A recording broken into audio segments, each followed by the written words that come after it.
at MMS number 9, playing some Legacy today here in round 2, having Ashe Carlton on Blue-Black Scam versus Ian Heinig on Boros Initiative. A matchup as old as 22? No, something like that. It's pretty new, I think. Yeah, exactly. Grief and Reanimate versus Initiative Creatures in Tow. Very excited to see how this all shakes out. And Ian also a Sagittarius, might I add. Oh, wow. Yeah, and you know who else is a Sagittarius? Is it you? No, I think. I'm not sure. I think I'm a Cancer. But Sam Hyman is also a Sagittarius. Yeah, it's in my show notes right here. Oh, wow. Yeah, I definitely need to mention that. Also, he brought us some Taco Bell, so had to shout out Sam. Sam And with Taco the Taco Bell. Bell. Taco Bell, the unofficial, and will never be official sponsor of this. But here we go. We have the game going here. Oh, they're already going. Yeah, Is that a Ponder? That is indeed a Ponder. We have seen so many different arts of Ponder already, and it's only round 2. I know, that's crazy. Let's see their hand here. I believe I see a Sauron's Ransom.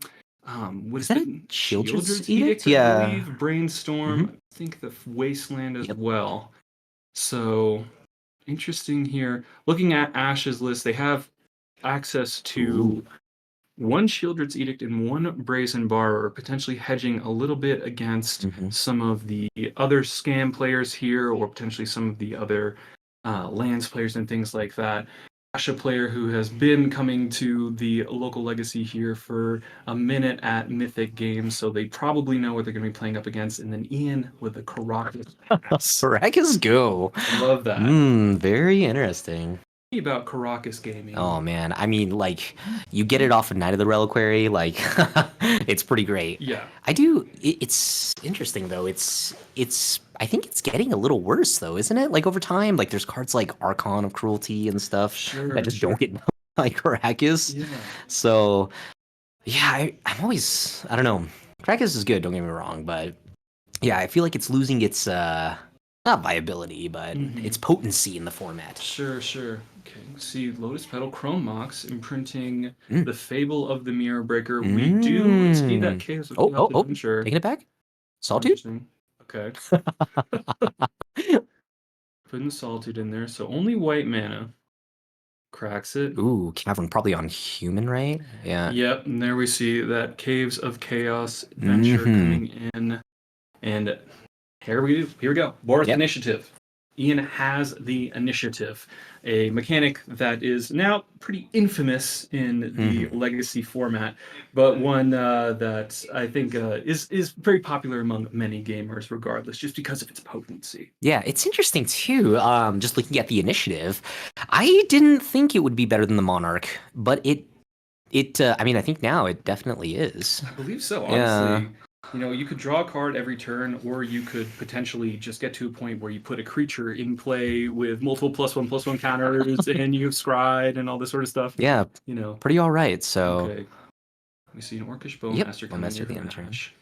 Ooh, Bowmaster probably not super great in this matchup. Yeah, you know, it's interesting from the blue scam side, having the two creatures on board. Oh, and we see the Shieldred's Edict coming out. So Ashe is going to be able to kill the Caves of Chaos Adventure and get the initiative themselves. And that's the thing. There's 2 bodies instead of 1 from that Bowmaster. So it kind of is secretly an MVP from time to time. Yeah. Looks like Ashe here has the initiative. Going to fetch a basic. All right. And they've not made a land drop yet, right? Right. Because they played Bowmaster. So right, no, I'll play here. It's just like, you know, these prison decks play so many extra mana sources. I don't know what time, I don't know what turn it is. Oh, and uses that Wasteland. Okay. Oh, yeah. Takes out the Cavern of Souls. Oh. What was Ian's red source? This isn't looking good for Ian, I don't think. No, especially he's got to find a way to get initiative. Okay, Mountain. Oh, Mountain. A white-bordered mountain, might I add? Yeah, kind of looks like a plains. Or is that a plateau? No, that can't be a plateau. It has to be a mountain. Yeah, I mean, there's too many arts. Yeah. All right, let's see what Ian's got here in stored. Probably that Fable, right? Yeah. I would imagine, yeah. It might be his only play. Gets a Fable, gets the trigger. Now again, having the 2 creatures to his opponent's 1. Although the Goblin Shaman is a 2/2. Oh wait, what happened here? Okay, so Were there extra cards drawn? Did I miss something? I'm not sure here, but we do see those 3 counters on the Orcish Bowmasters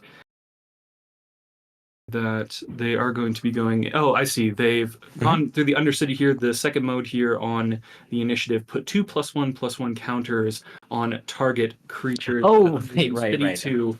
Now they're bashing in for 3.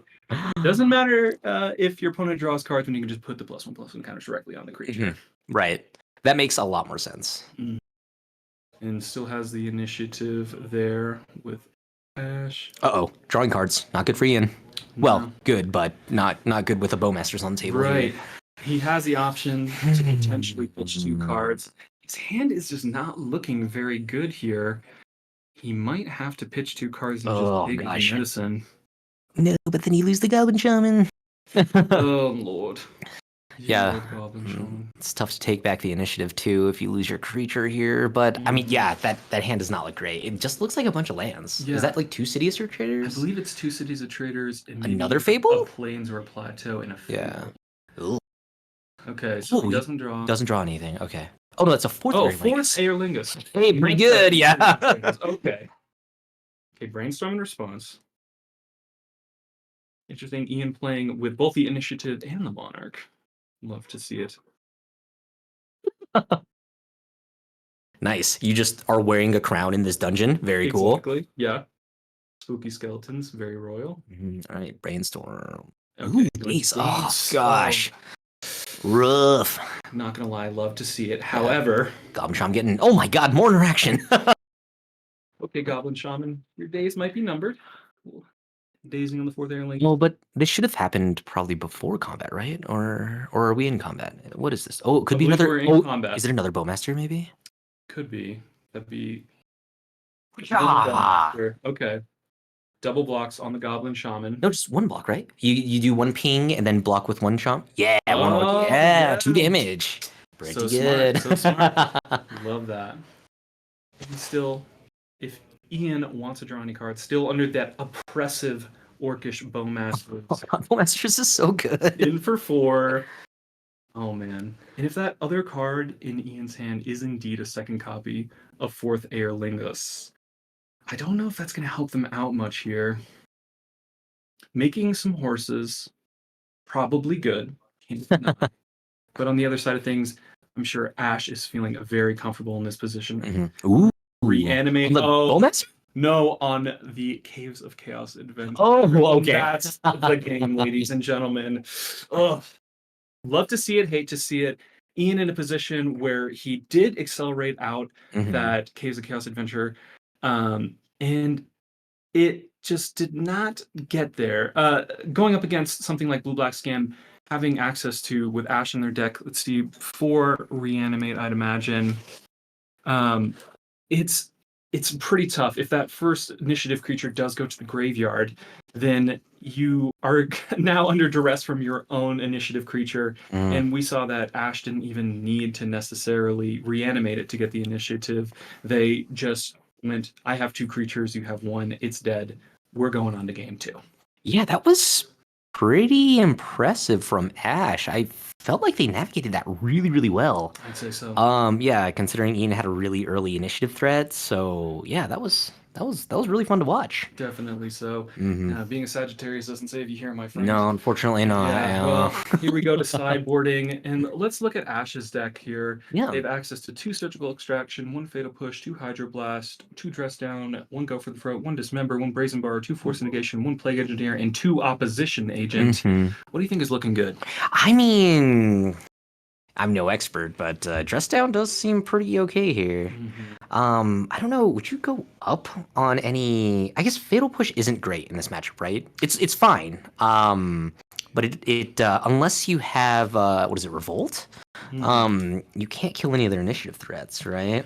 Yeah, looking at Ian's list here, so he does have, in terms of converted mana cost, most of his threats are sitting at 5, so you can't hit it with that Fable Push. But something like hitting a Fable of the Mirror Breaker token does do very good things, or even Seasoned Dungeoneer. You also see in his list an Archon of Emeria, so there are targets for it.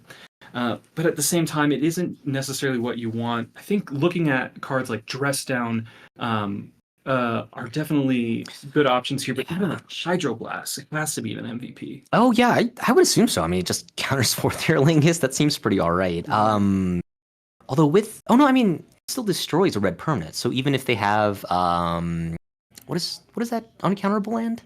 Cavernous Souls. Cavern Souls, yeah. Even if they have Cavern Souls, yeah, I guess you can deal with the threat on the table as well. Huh, yeah, very interesting. Yeah, looking at that and looking to see if Ashe is sideboarding here in a way that is honest to the cards that they have on the table. It looks like they brought out a lot of cards, and I imagine they just have to be jamming all this removal into the deck. Something even like a Plague Engineer, just blocking a 5/3 has to be good. Oh yeah, that's a good point. Even Yeah, something like Dismember, Brazen Borrow, all this sort of stuff. Yeah, and the Knights from Fourth Air Lingus are 2/2s, right? I haven't played with that card much, or I don't think I ever would play with that card, but I haven't seen that card much. Yeah. With that, let's look at Ian's options here. You know, came prepared. He has first thing in his deck list in his sideboard 4 Swords to Plowshares. That's got to be good. Yeah, I'd assume so, right? But with a deck like this, the question is always like, what do you cut? You know, you need all the cards. And there's always a specific amount of white and red cards for Chrome Mox and stuff like that. So the Swords to Plowshares look good, but what the heck do you cut in this matchup? That's a very good point. And I'm curious to see if he also brings in something like Magus of the Moon. Yeah. I'd imagine he probably feel inclined to do so because it is just a way to get him. As we see players here looking at their opening hands.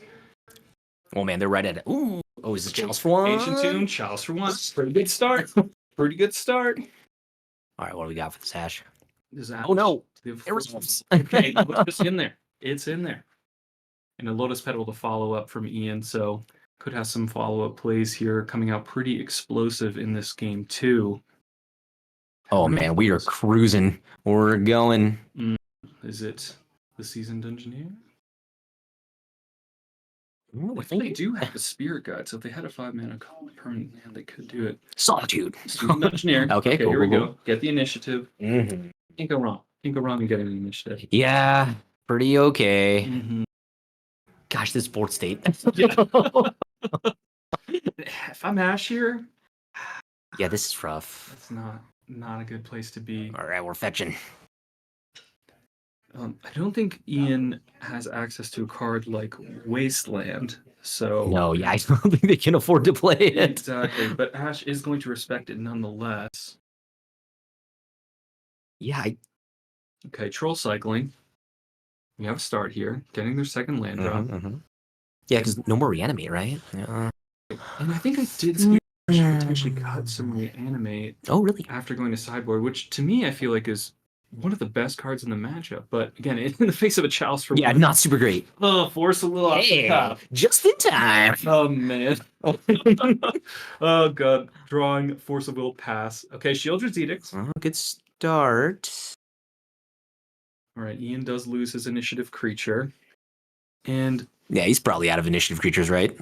I saw Fourth Air Lingus in his hands. It's hilarious that he's got like no colored mana. Right. Except for I guess this now. With a horse on the battlefield. Oh, Chaos Adventures. Right. Yeah. That's way better than putting 2 power on the battlefield. Just progresses the initiative even further. It looks like they're going down the left path here, putting those 2 counters on. They tried to put it on that Seasoned Dungeoneer, but now they're just going to the trap. And then through to the archives, drawing their card. Ashe loses 5 life. Ian draws a card, and he's already threatening to go to the Throne of the Dead. Yeah. Okay, let's see what the response is. There is a go for the throat in Ashe's hand, so they can answer the creature. I imagine they're just priced in doing so. Yeah, you got to use your mana, right? Yeah, but interesting. The Ashe might have to deal with what comes off of the next initiative trigger. Oh yeah, are we already in the throne? We're getting there. Away. Yeah. Oh my gosh. Yeah, that's gosh. Tough.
Really interesting. Yeah, some blue-black scam decks are opting for that, but Ian's board state. Too good. Yeah, that Too was good. God, that was yeah. I mean, I guess that's what the deck does, right? Tries to cheat on mana, and yeah.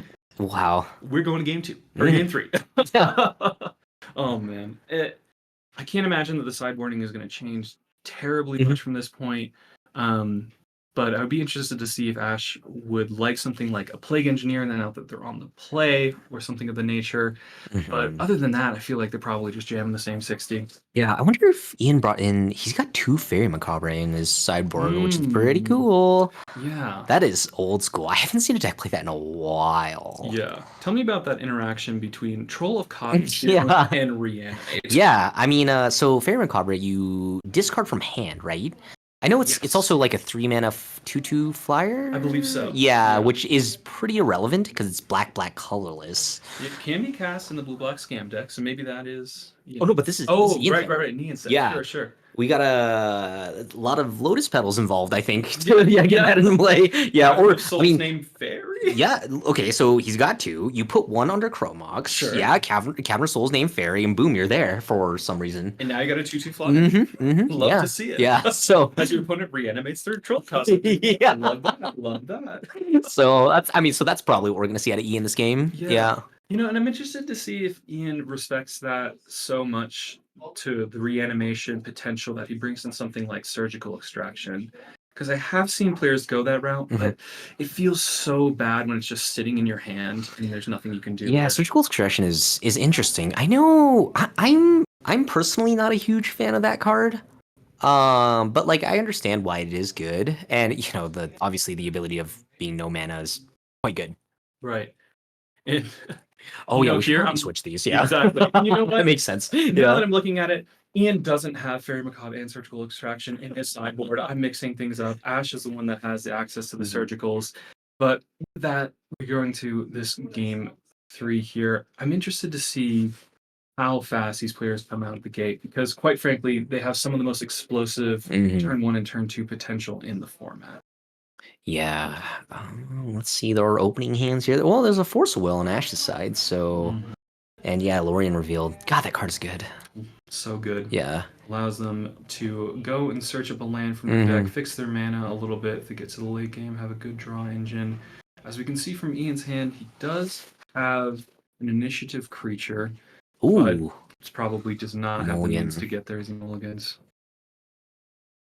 Yeah, and I guess if we could just take this time to thank Maxon McFane. Maxon? Yeah, pretty cool dude. And I mean, he's basically setting all this up. I mean, Rob and I are here just talking, basically. Yes. So, but man, he did like the overlay, everything stream, he pretty much did everything. Right. We just showed up and we started talking. And he's just like, great, you're doing great. Yeah. I love that. I love the positivity, love the encouragement.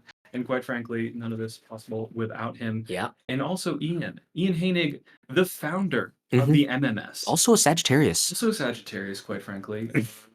You know, he wanted to make sure that you all knew at home. It's very important. It's a very important sign. Going and playing his own tournament here, has actually put up some numbers here on the leaderboard and results, and quite frankly has put on something incredible. And has really gotten a lot of players out to the community. I think, frankly, the MMS has been like the reason that we are seeing an uptick here in legacy players at the events in Denver. Yeah, I think so. Yeah, not too many other legacy events here if not for the MMS. So exactly. Alrighty, Ian looks like probably keeping his 6. Yeah, I think I see Cavernous Souls in hand there. As Ashe starts us out with a fetch, and a ponder. Yeah, get all those 1-drops out of your hand before Chalice comes down. Exactly. And, you know, they do have the Force of Will, but at the same time, the Scam deck can, in some sense, play through it. With copies of Bowmaster and things like and Murktide Regent. But, I don't know. Chalice hurts. Yeah, it does. God, that card is so messed up. Yeah. Do they play that alongside Knight of the Reliquary? No, not usually. Okay, yeah. Gotcha. Quite unfortunate. Yeah, I mean, well, yeah, you just play better cards like Knight, so you just don't even have to worry about That's it. True. Yeah. For Chalice, Knight, not me. As we see the Ponder here. Brazen Borrower. Brazen Borrower, good, not exceptional, but it can do some pretty good work here, especially against a hate piece. I'd imagine Ashe would be incentivized to keep it on top, but we also saw Murktide Region in hand, or in that ponder rather. And potentially the last card is a Bowmaster. Yeah, I think it's a Bowmaster. With a Swamp in hand, Ashe can cast the Bowmaster, uncertain if they can cast that Murktide Region. To keep Murktide Region. Okay, it looks like they might also have a Snuff Out in hand as well. Oh my god, Snuff Out? That's awesome. That's very good in this matchup. Yeah. When we saw that Mono White initiative really taking the field here months ago before the banning, it's Snuff Out was the answer. You saw a lot of Death Shadow decks and just blue-black decks in general adapting to Baleful Strix Snuff Out. And that was a pretty potent recipe for fighting these initiative decks. So taking those lessons learned, unfortunately can't cast it with the current board state. They do have that basic Swamp in hand. Yeah, what's the other black card in Ashe's hand? What is that? I wonder. That's a Dismember. Oh, hey, a Bowmaster. There he is, or there they are. It's two of them. Two of them. Whatever they describe themselves as, the Bowmasters will probably be coming in this turn. Yeah, definitely just have to have a threat on the table, right? Right, and it's so good when your opponent just goes and jams their initiative creature, and you go, great. I'll kill your creature, and now I have the initiative. You probably could play one more creature next turn. I have two. Let's get going. Yeah, that double body really is good. You know, you can take the initiative and protect it too. So exactly. Oh man, I wonder what Ian's thinking about here. There's an Ancient Tomb. Pulled in fronts. Ooh, interesting pass. Okay, so probably waiting for a 4-mana spell. Bowmaster hits the battlefield. Does 1 damage to Ian. God, and remember Ian has Magus of the Moon, but Ashe is doing a really good job playing around it, so... Exactly. Yeah. Oh, well, at the very least, you can always just cram it under a Chrome Mox if it's in your hand. Yeah, very true. Very true. Does Ian's deck play Fury? No, right? Just Solitude? I don't see any Furies in his 75, which is an interesting choice because I have traditionally seen the Boros initiative decks in the past. Oh my god, he's playing Touch of the Spirit Realm. Okay. Yeah. That's the it's like a Journey to Nowhere, but you can channel it to flicker something, right? Is that so. Yeah, okay. Yeah, very good with the initiative. Yeah. And then also again having that Journey to Nowhere Oblivion Ring effect. Man, that card is sweet. Very sweet. Yeah, so it's a removal spell if you need it to be, and it's a flicker effect if you've already got like Solitude on the table. Right. And obviously very good with initiative. Yeah, and channeling it, goes past something like Counter Magic, Forceful Days, things of that nature. So can do a lot of good things, but as it stands, Ian's back is against the wall here. Oh god, this is also going to be... I believe we got mana for Petty Theft too. Oh, this is not great for Yin. Yeah, a lot of good cards in Ashe's hand right now. Ian has to get something going, probably starting with that Cavern of Souls to ensure that they can get it on the battlefield. Yeah. But even if he does so, it's probably going right back to his hand. Yeah, that is pretty rough. Especially because Brazen Borrower too is just so good at taking the initiative. Just right. It's threat. Ooh. Okay, starting the Chrome Mox. Yeah, Magus the Moon, get under there. Yeah. You don't need to anymore, buddy. Has access to his red mana now. 1 mana on the table. We know he has a Cavern of Souls in hand. So he can put that adventure onto the battlefield. But again, he has to know that there's something on the side of Ashe. Yeah, he's got to start double spelling at some point in this game to catch up, right? Exactly.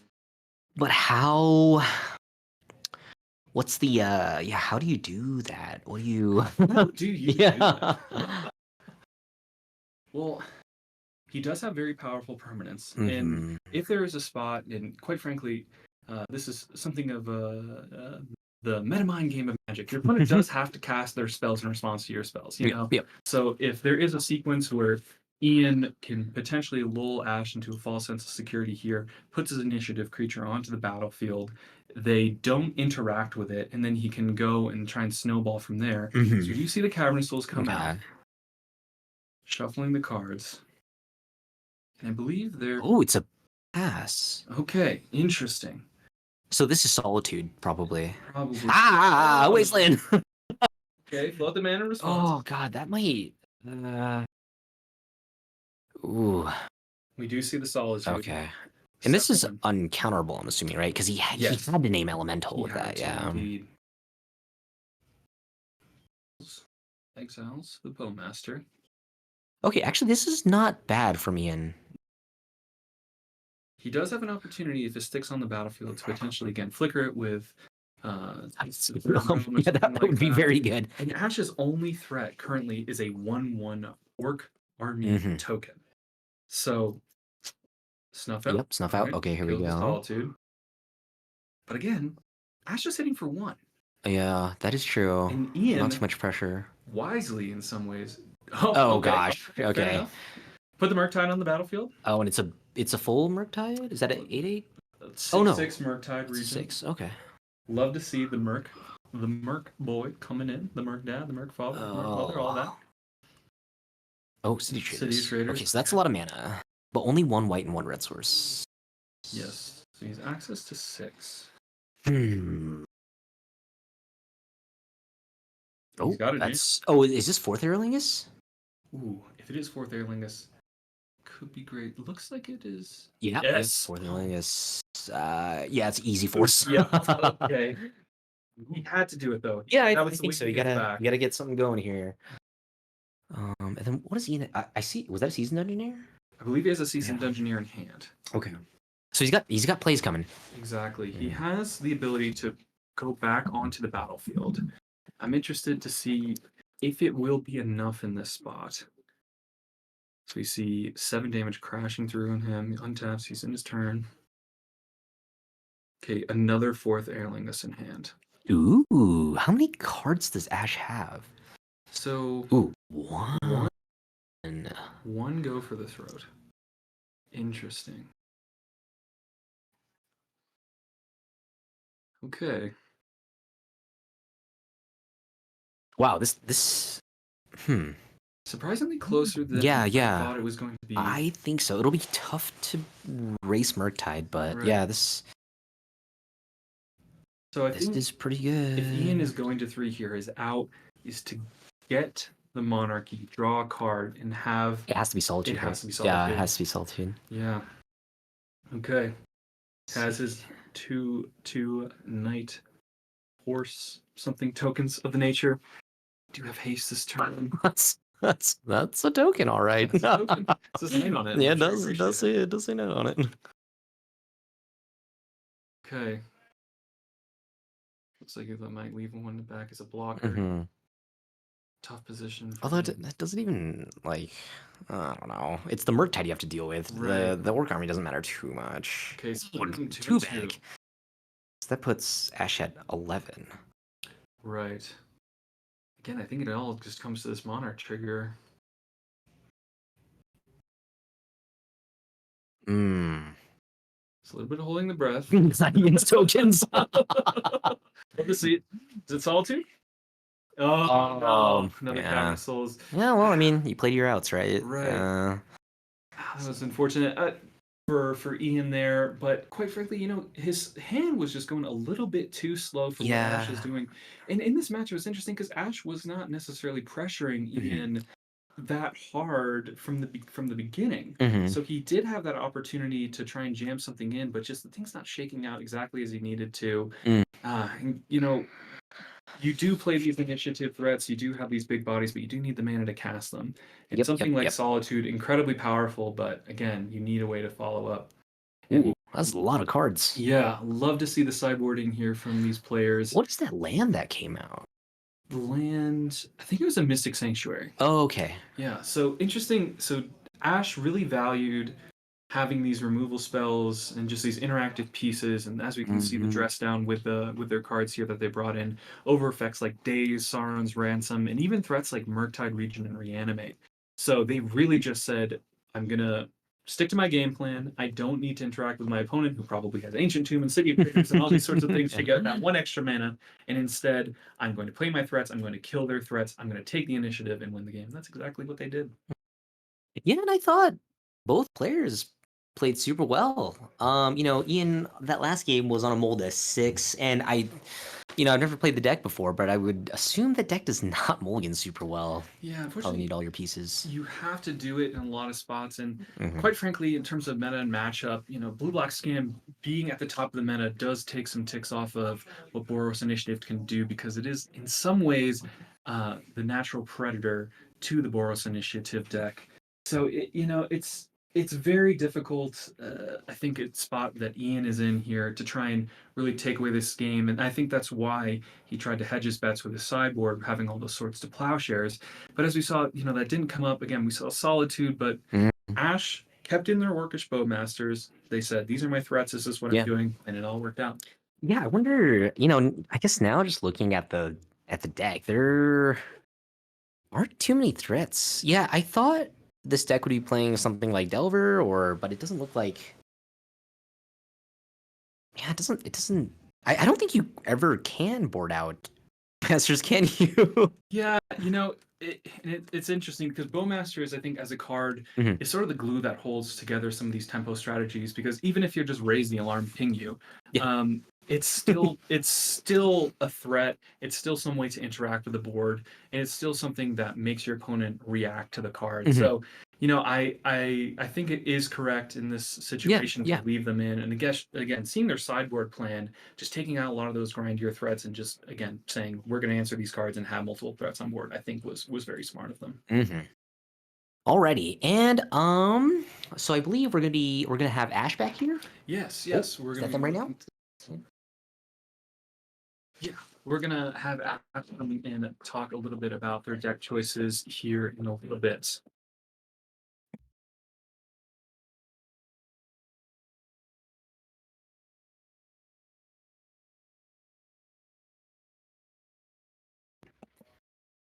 All right, we are joined by Ashe Carlton here, who just won their game on Blue-Black Scam. First and foremost, how you feeling? So great. I'm actually really happy to get the feature and also crush it. So yes, on camera for everyone to see. Yeah. And those were interesting games. You did go to a game 3, but just looking at your sideboard strategy, I loved what you decided to do, which is just say, listen, I'm going to take these Dazes out of my deck. I'm going to take out some threats. I'm going to 1-for-1 them, but just I have my Orcish Bowmaster. It's going to take the initiative no matter what. Yeah. How comfortable did you feel in this position? It was really solid. I honestly, I could have seen game 2 going my way too if it wasn't for the last turn Seasoned Dungeoneer into and over the dungeon. Yes. Yeah, I don't know. I was like, I can do this. I can do this. Matchup seems okay. I don't know.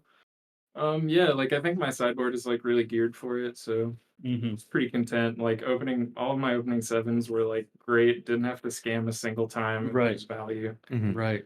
And looking at those opening 7s when you're evaluating those hands, what are the things that you're looking to see in this matchup? Definitely basics. Basics are huge. I know my opponent had Mages of the Moon several times. Didn't have anything to do with it.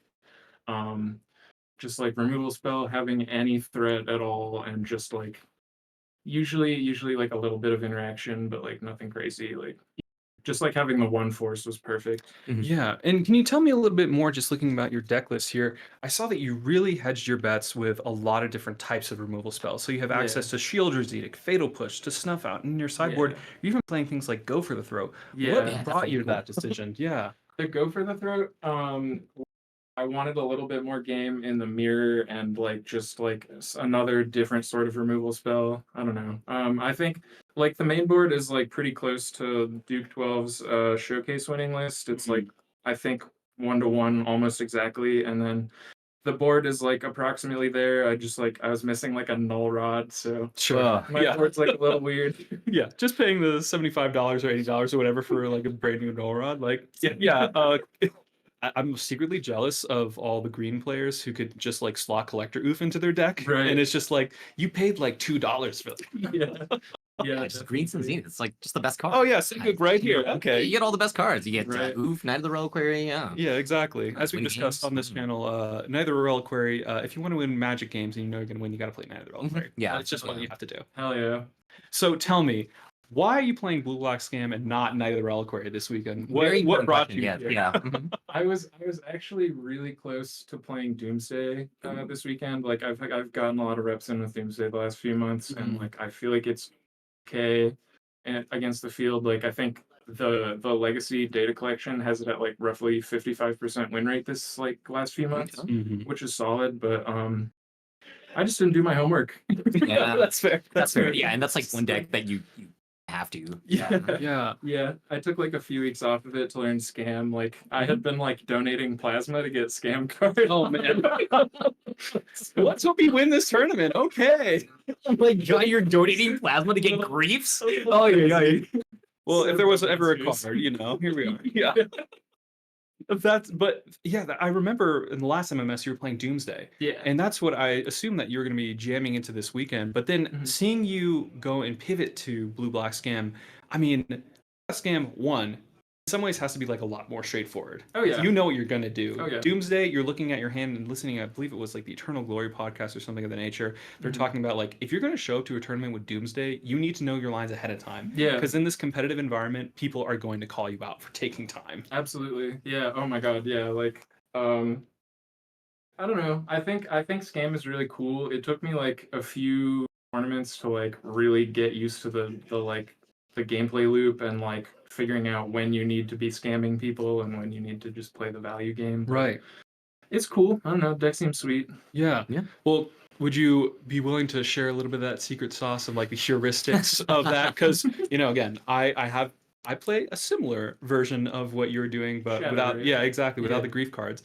But even thinking about like a Boros initiative deck, it was interesting because you said like I didn't have to scam, I didn't have to play my griefs and do that. Yeah. Why is that so important?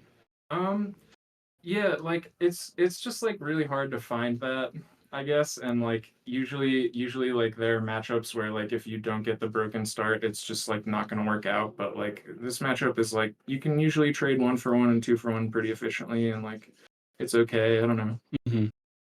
I was considering Shadow, like I picked up Shadows and Thoughtseizes, but I don't know. I think like Grief is still solid for the weekend. Like I was expecting to see like some mono black and like some other things that like I don't really know how to do on Shadow. I suppose. Sure.